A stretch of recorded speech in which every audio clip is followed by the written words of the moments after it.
토요일에 새벽에 만난 하나님 오신 여러분들 환영합니다. 같이 기도하겠습니다. 아버지 하나님 감사합니다. 하나님께서 좋은 날을 주셨습니다. 주말을 맞이합니다. 하나님, 일해야 되는 사람도 있고 쉬는 사람도 있지만 일할 때도 하나님이 함께 하시고 쉴 때도 하나님이 함께 하신다는 것을 알고 있습니다. 하나님, 말씀으로 우리에게 다가오실 때마다 우리가 하나님을 기쁨으로 맞이할 수 있기를 원합니다. 나의 삶에 변화가 있게 하여 주시고 하나님을 향한 사랑이 더 갈수록 뜨거워지게 하여 주시옵소서. 상황에 흔들리지 않고 환경 때문에 하나님을 믿는 것이 아니라 하나님 존재만으로 기쁨이 되고 즐거움이 되는 삶 살기에 인도하여 주옵소서. 예수님의 이름으로 기도합니다. 아멘. 오늘 말씀은 로마서 9장입니다. 로마서 9장 10절에서 18절의 말씀입니다. 로마서 9장 10절부터 18절입니다. 우리 같이 읽겠습니다.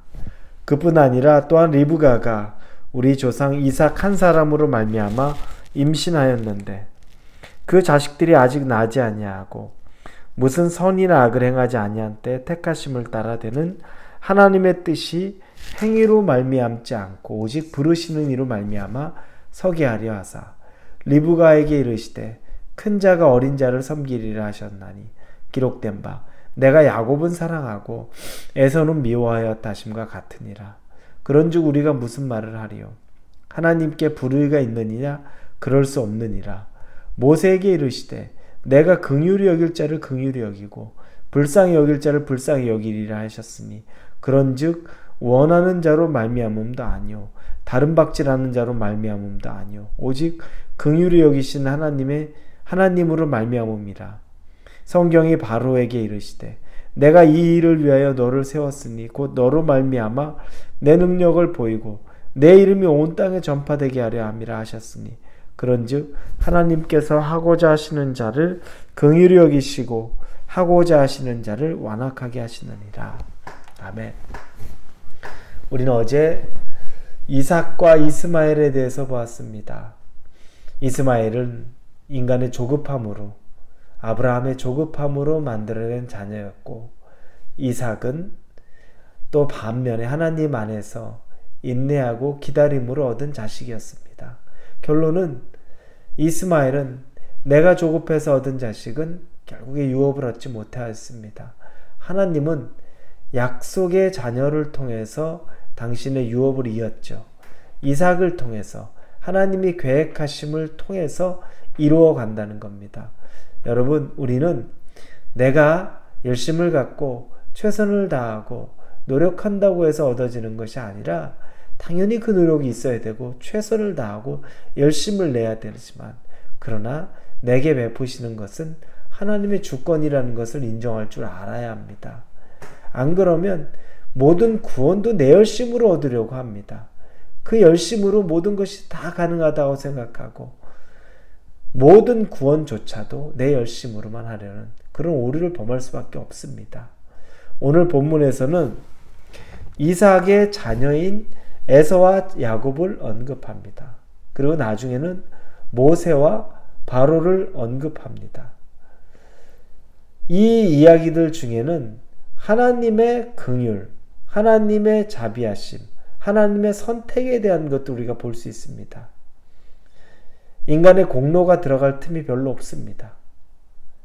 그래서 조금 전에 말한 대로 내가 열심으로 해서 결과를 얻는 것, 그것이 아니라 하나님의 긍휼로 은혜로 결과를 얻는다는 것, 오늘 이삭과 야곱을 통해 보게 됩니다. 둘은 쌍둥이였죠. 에서와 야곱과 에서입니다. 이삭의 두 자녀였죠. 이 에서와 야곱은 쌍둥이였습니다. 그런데 하나님이 오늘 보니까 13절에 기록된 바 내가 야곱은 사랑하고 에서는 미워하였다 하심과 같으니라. 이건 말라기 1장에 있는 말씀을 인용한 거죠. 야곱은 사랑하고 에서는 미워했다. 여러분 사실은 한 날, 한시, 즉 몇 분 차이 되지 않아 태어난 아이입니다. 쌍둥이니까요. 그런데 뭐 야곱이 하나님 앞에 뭐 대단히 더 특출한 면, 신실한 면을 보일 그런 일이, 기회가 있었겠습니까? 없죠. 에서가 특별히 뭐 그럴 만한 게 있었겠습니까? 없습니다. 그런데 하나님이 야곱은 사랑하고 에서는 미워하였다. 누구를 잘해서, 누가 대단하게 잘해서, 누가 대단하게 못해서 그런 문제가 아니라는 겁니다. 자, 이걸 어떻게 해석을 할까? 야, 이거 참 하나님한테 너무 실망이다. 어렵다. 왜냐면 이것을 가지고 야곱은 선택했는데 야곱은 사랑하는데 에서는 미워한다. 이 부분의 해석을 좀 잘해야 되죠. 그래서 몇 가지 해석의 방법이 있습니다. 첫째는 이걸 꼭 야곱과 에서로 국한시키는 것이 아닙니다. 이스라엘과 에돔, 즉 야곱의 후손인 이스라엘과 에서의 후손인 에돔으로 해석하는 측면이 또 하나 있습니다. 그리고 두 번째는 야곱은 선택했고 에서는 거부했다라는 그런 말이 있습니다. 우리는 그렇게 이제 듣죠. 근데 마지막은 조금 다릅니다. 여기에서는 에서는 미워하는 것보다, 에서를 미워하는 것보다 오히려 야곱을 에서 위에 두셨다. 야곱을 에서 위에 두었다. 에서가 꼭 미워서가 아니라 야곱을 에서 위에 두었다는 거죠. 여기에는 우리가 하나 봐야 될 말씀이 있습니다. 누가복음이나 마태복음에 보면은 부모를 비유하는 말씀이 나옵니다. 먼저 누가복음 14장 26절에 보면 무릇 내게 오는 자가 자기 부모와 처자와 형제와 자매와 더욱이 자기 목숨까지 미워하지 않으면 능히 내 제자가 되지 못하리라. 부모를 미워하라고 나옵니다. 여러분, 이게 성경에서 부모 미워라는 걸 조장하는 것인가? 그리고 마태복음 10장 37절에 아버지나 어머니를 나보다 더 사랑하는 자는 내게 합당하지 아니하고 아들이나 딸을 나보다 더 사랑하는 자도 내게 합당하지 아니하며 이렇게 나옵니다. 이 말씀을 기준으로 보면 실제로 부모 형제를 미워하라는 것이 아니라 예수님을 더 사랑하라, 예수님을 더 그 위에 두라는 이야기입니다.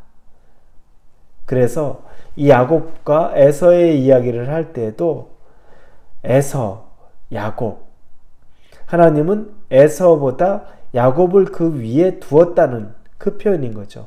그래서 에서를 미워한다는 것보다 그 위에 더 두었다는 그 표현입니다.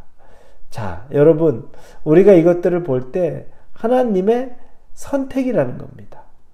뒤에 모세와 바로의 이야기가 또 나옵니다.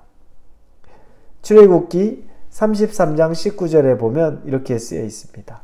여호와께서 이르시되 내가 내 모든 선한 것을 내 앞에 지나가게 하고 여호와의 이름을 내 앞에 선포하리라. 나는 은혜 베풀 자에게 은혜를 베풀고 긍휼히 여길 자에게 긍휼을 베푸니라.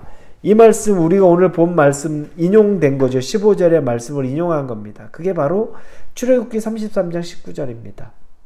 하나님이 긍휼과 은혜를 당신이 베풀 만한 자에게 그냥 베풀겠다는 겁니다. 바로에 대해서도 얘기할 때 16절에 그런즉 원하는 자로 말미암음도 아니요 다른 박질하는 자로 말미암음도 아니요 오직 긍휼히 여기시는 하나님으로 말미암음이라. 긍휼히 여기는 것은 오직 하나님의 손에 있다는 겁니다. 그래서 여러분, 구원은 어떤 정의로서 판단하는 것이 아니라 하나님의 긍휼로 얻어지는 겁니다. 여러분 주위에 여러분 아직 구원받지 못한 사람이 있습니다. 그리고 여러분은 구원받았습니다. 그렇다면 여러분 옆에 구원받지 못한 사람보다 대단히 위에 있고 대단히 뭘 잘해서 그럴까요? 아니요. 그게 하나님의 긍휼의 원리라는 겁니다.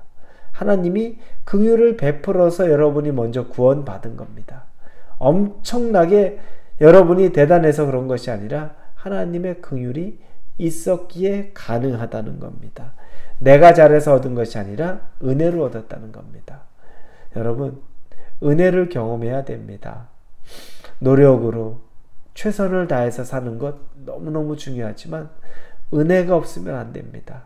하나님의 은혜를 경험하고 사는 것이 더 중요하다는 것을 알 수 있는 저와 여러분이 되기를 예수님의 이름으로 축원합니다. 기도합니다. 구원은 긍휼하심, 은혜로 받는 선물임을 고백합니다. 특별히 잘난 것 없는데도 선택해 주셨습니다. 그래서 무조건적으로 감사와 찬양을 드립니다. 하나님 감사합니다. 오늘 하루 하나님에 대한 감사가 멈추지 않게 하여 주옵소서. 예수님의 이름으로 기도합니다. 아멘.